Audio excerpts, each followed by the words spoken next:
আসসালামু আলাইকুম আমার আপুরা ভাইয়ারা, কেমন আছেন সবাই? আলহামদুলিল্লাহ। আমার মনে হয় ভালো বলতে পারতেছি না, কারণ হচ্ছে বৃষ্টিতে ভিজার কারণে প্রচণ্ড মাথা ব্যথা করতেছে, চোখ ব্যথা করতেছে।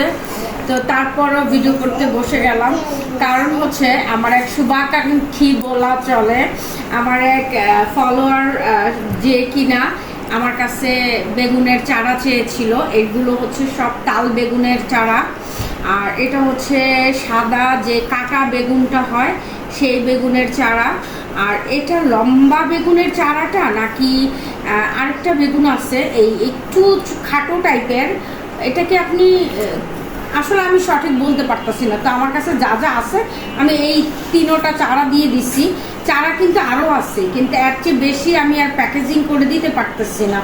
আর এখানে বীজের ভিতরে হচ্ছে সাদা বেগুনের বীজ আছে, তারপরে হচ্ছে তাল বেগুনের বীজ আছে, ভেন্ডির বীজ আছে, আর করলার বীজ বেশি দিতে পারতেছি না, কারণ সবাইকে দিতে গেলে 4টার উপরে আমি বেশি দিতে পারবো না।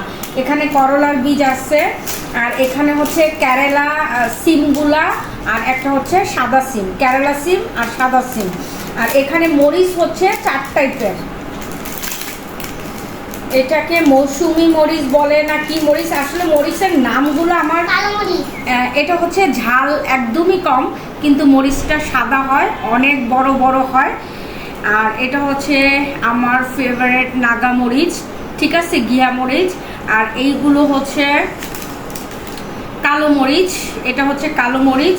আর এটা হচ্ছে ইন্ডিয়ান একটা জাত, এত ঝাল এত ঝাল, এটা ছাড়া প্রত্যেকটা মরিচ মানে অনেক পরিমাণ ঝাল। তো যাই হোক, উনি এসে আমার বাসার সামনে থেকে নিয়ে যাবেন, সেজন্য ওনাকে আগে দিয়ে দিলাম। আপনারা কেউ কিছু মনে করেন না, আপনাদেরকে তো কুরিয়ারের মাধ্যমে দিব, আপনাদেরকে চাইলেও আমি এভাবে দিয়ে দিতে পারবো না, সব কিছু প্রসেসিং করে দেন তারপর দিতে হবে। আর আজকে আমার শরীরটা সত্যি কথা খুবই খারাপ লাগতেছে, শুধু শুধু এই পার্সেলগুলো দেওয়ার জন্য আমি এখন পর্যন্ত বসে আছি, না হলে কখন আমি বিছানায় পড়ে যেতাম, মানে আমার মাথা কাজ করতেছে না সত্যি কথা বলতে। তো যাই হোক, আল্লাহ যা করে মঙ্গলের জন্য করে। এখন এগুলো ওনাকে দিয়ে দিব, তো খুশি হলেই হলো।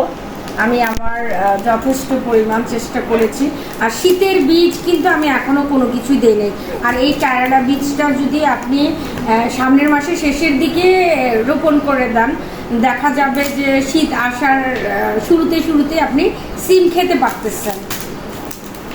তো যাই হোক, এই পর্যন্তই। সবাই ভালো থাকবেন, আমার জন্য দোয়া করবেন, জ্বরটা যেন না আসে। সত্যি কথা আমার প্রচণ্ড মাথা আর চোখ ব্যথা করতেছে, আমার জন্য একটু দোয়া করবেন।